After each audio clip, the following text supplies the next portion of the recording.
भाइयों, जब इस पर तलवार थी तो इसने निकाल ली और अपनी जान बचा ली। ऐसे ही आपके पास तलवार होगी, हथियार होगा तो अपनी जान बचा लोगे, अपने बच्चों की जान बचा लोगे। पैसे को छाती पर रख के नहीं ले जाओगे।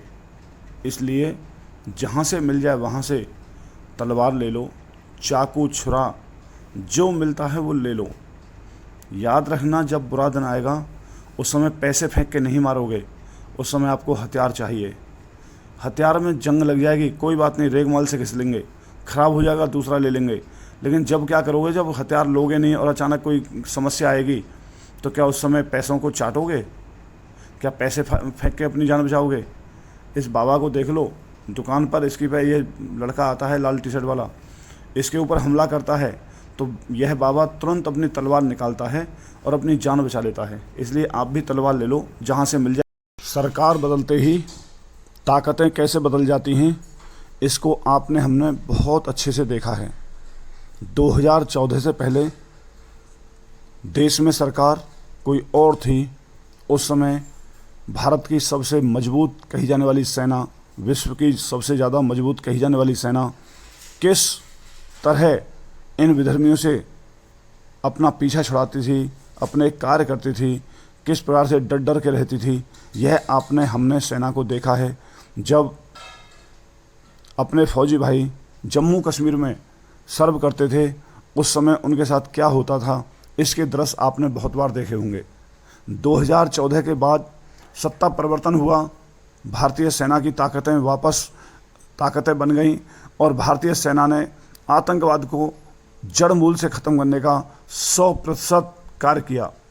आज किसी की हिम्मत नहीं जो जम्मू कश्मीर में सेना के ऊपर पत्थरबाजी कर जाए। हाँ, आतंकवादी घटनाएं होती रही हैं, हो रही हैं और होती रहेंगी, क्योंकि उनको लोकल सपोर्ट मिलती है, वो चेहरे छुप जाते हैं।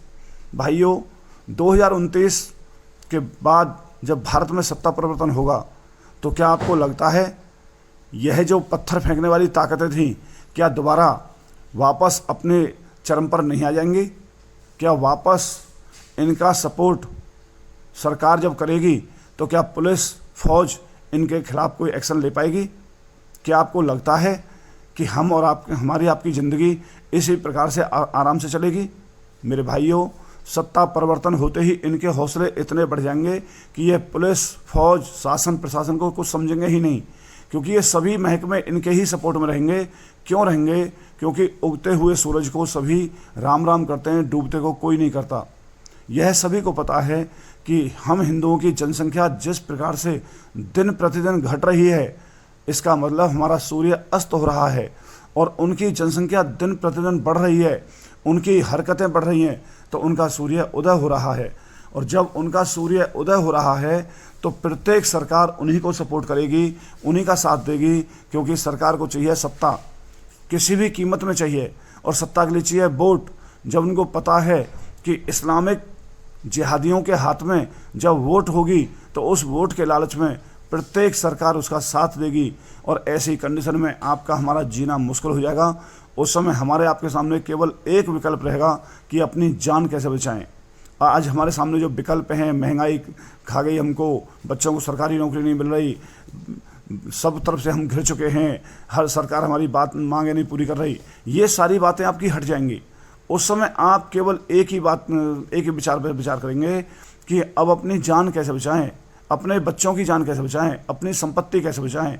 उस समय सारी समस्याएं आपकी ख़त्म होंगी और उस समय आपको याद आएगी कि हमने शांति काल में तैयारी की होती तो आपके पास या आपकी सरकार के पास है कोई इस भीड़ का तोड़?